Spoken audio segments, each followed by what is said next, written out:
जय माता दी दोस्तों, आप सभी का स्वागत है हमारे YouTube चैनल में।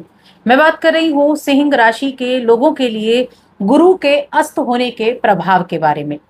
देखिए, अभी गुरु बृहस्पति अपनी उच्च की राशि कर्क राशि में विराजमान है और सिंह राशि के लोगों के लिए ये कहाँ विराजमान है? आपके 12वें घर में।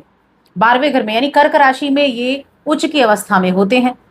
लेकिन अब सूर्य का जो ये राशि परिवर्तन आने वाला है, सूर्य 16 तारीख को राशि बदलेंगे और कर्क राशि में आ जाएंगे।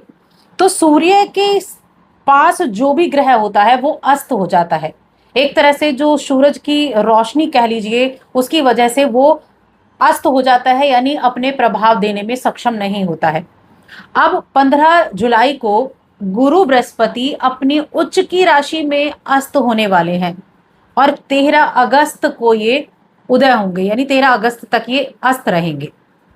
अब गुरु जैसा प्लेनेट अगर अस्त अवस्था में होगा तो किन किन चीजों पर सीधे तौर पर प्रभाव होने वाला है, क्योंकि देखिए गुरु जिस घर के स्वामी हैं, जहां बैठे हैं, जहां दृष्टि डाल रहे हैं, हर एक चीज पर उसका प्रभाव पड़ेगा और जिन चीजों के कारक हैं।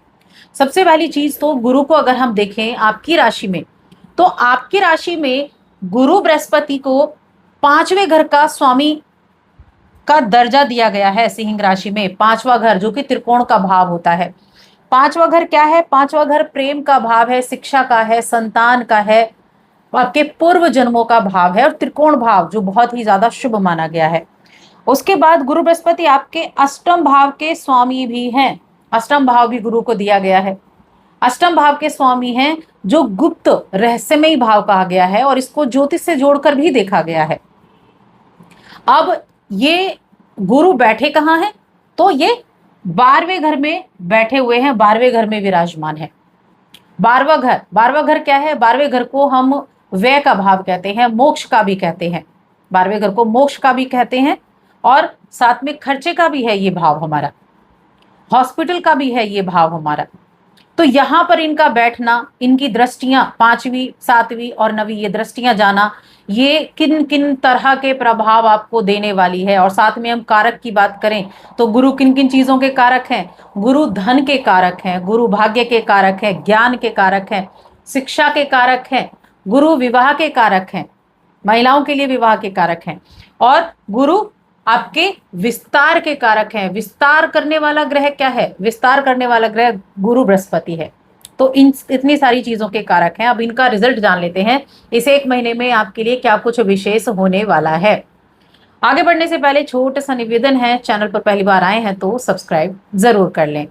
तो 12वें भाव से हम चर्चा शुरू करते हैं। देखिए, 12वां भाव मैंने खर्चों का बताया और ये विदेश का भी है। तो आप ना थोड़ा बहुत भ्रमित रह सकते हैं अगर आप विदेश से जुड़ा हुआ कोई व्यापार कर रहे हैं। कोई गलत डिसीजन ले सकते हैं, कोई गलत इन्वेस्टमेंट कर सकते हैं। तो आपको थोड़ा ध्यान रखना होगा। किसी भी तरह का प्रमोशन या इंक्रीमेंट के लिए आप अगर प्रयास कर रहे थे तो अपने बॉस से ना उलझें, ये ध्यान रखना है। बॉस से उलझेंगे तो यहाँ दिक्कतें बढ़ सकती हैं। ठीक है, बिना बैकअप के जॉब को चेंज करने के बारे में सोचना भी नहीं है। तो इस तरह की जो घटनाएं है ना, इनको ध्यान रखना है आपको कि पहले से पहले ही चीजों को बिगाड़ने की कोशिश ना करें। इसीलिए ध्यान रखें, 12वें भाव में बैठे गुरु अस्त होंगे तो आपको विदेश से जुड़े हुए काम, इंपोर्ट एक्सपोर्ट, दूर की यात्राएं, इनमें थोड़ा बहुत यहाँ डिले हो सकता है। मैं ये नहीं कह रही हूँ कैंसिल हो जाएगा, डिले हो सकता है थोड़ा बहुत। या आपको कोई आपका बड़ा क्लाइंट है, वो हो सकता है एंड टाइम पर मना कर दे किसी चीज के लिए। कोई मशीनरी का ऑर्डर था या किसी चीज का था, होल्ड पर डाल दे, 1 महीने बाद आपको दे दे, लेकिन अभी वो आपको डिले कर दे, ऐसा हो सकता है।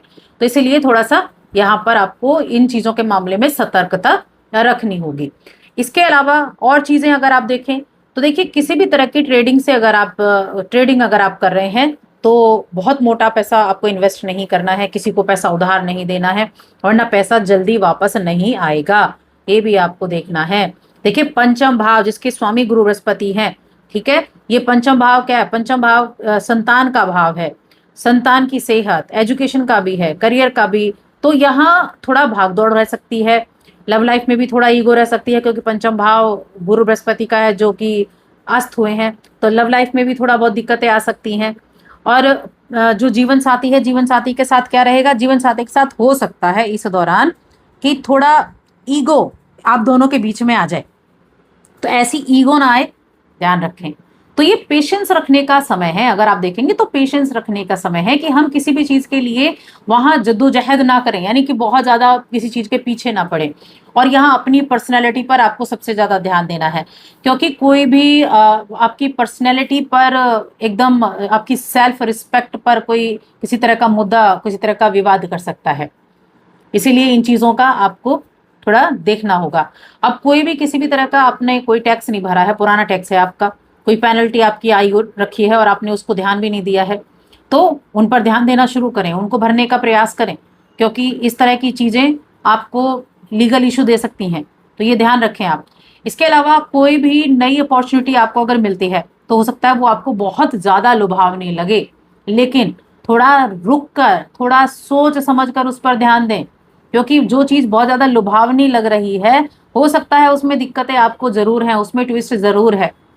और ये ट्विस्ट होगा तो ये और ज्यादा ट्विस्ट कब हो जाएगा? ये जब हो जाएगा जब 27 जुलाई को शनि भी वक्री हो जाएंगे, जो आपके अष्टम भाव में बैठे हैं। तो ये जो ट्विस्ट है ना, ये बड़ा दिक्कत वाला आपको दिक्कत वाली चीज हो जाएगी। कोई आपकी डील फंसी हुई थी तो उसमें आपको जरूर यहाँ जो है चीजें जो हैं ये ठीक होंगी, लेकिन ये कब ठीक होंगी? अगस्त के फर्स्ट वीक के बाद आपको प्रभाव मिलेगा उसका। जो आपकी फंसी हुई डील थी वो आपकी क्लियर हो जाएगी, ट्रैक पर चीजें लौटनी शुरू हो जाएंगी, इस तरह की चीजें होनी शुरू हो जाएंगी। अब रिश्तों के मामले में अगर मैं बात करूं तो देखिए, गुरु की मैंने 3 दृष्टि बताई। तो गुरु की पहली दृष्टि आपके चौथे घर पर, तो चौथे घर पर है तो घर में कोई भी, मैंने जो चीजें बताई कि आपको किसी भी तरह का पेशेंस रखना है, अपनी हमेशा अपनी मनमानी नहीं चलानी है, ये देखना है आपको। क्योंकि सिंह राशि के लोगों के ऊपर वैसे भी होता है, नेतृत्व करने का गुण इतना होता है कि दूसरों को एकदम दबाकर रखने की कोशिश करते हैं, तो ये आपको नहीं करना है। चौथे भाव पर दृष्टि है गुरु की, तो परिवार के साथ संयम से पेश आए। उसके बाद छठे घर पर दृष्टि है, रोग रिपु ऋण का भाव होता है ये। तो रोग की अगर मैं बात करूं तो मिला जुला प्रभाव है, ऐसा कोई बहुत बड़ा हेल्थ इशू तो नहीं है, थोड़ा ध्यान रखेंगे तो अच्छा रहेगा। हेल्थ का ध्यान रखेंगे तो अच्छा रहेगा, क्योंकि हेल्थ इशू छोटे मोटे आपको देखने को मिल सकते हैं। अब एक दृष्टि इनकी है अष्टम पर। अष्टम पर है यानी कि जहां पर शनि बैठे हुए हैं। अष्टम क्या है? अष्टम भाव ये मीन राशि का खुद का भाव है, लेकिन शनि यहाँ पर बैठे हैं और शनि भी वक्री हो जाएंगे। अब शनि वक्री हो जाएंगे और यहाँ पर ढैया भी आपकी चल रही है। तो जितनी भी चीजें मैंने आपको बताई है ना, पेशेंस रखने वाली, कार्य क्षेत्र में भी और वहां भी, उन सभी चीजों को अगर आपने देख लिया तो चीजें आपकी अच्छी हो जाएंगी। बुद्धि का प्रयोग ज्यादा से ज्यादा करना है, किसी के कहने पर काम नहीं करना है। बुद्धि का प्रयोग जितना ज्यादा अच्छा रहेगा उतना ज्यादा बढ़िया आपके ऊपर रहेगा। एग्रेसिव होकर काम कोई नहीं करना है, ठीक है?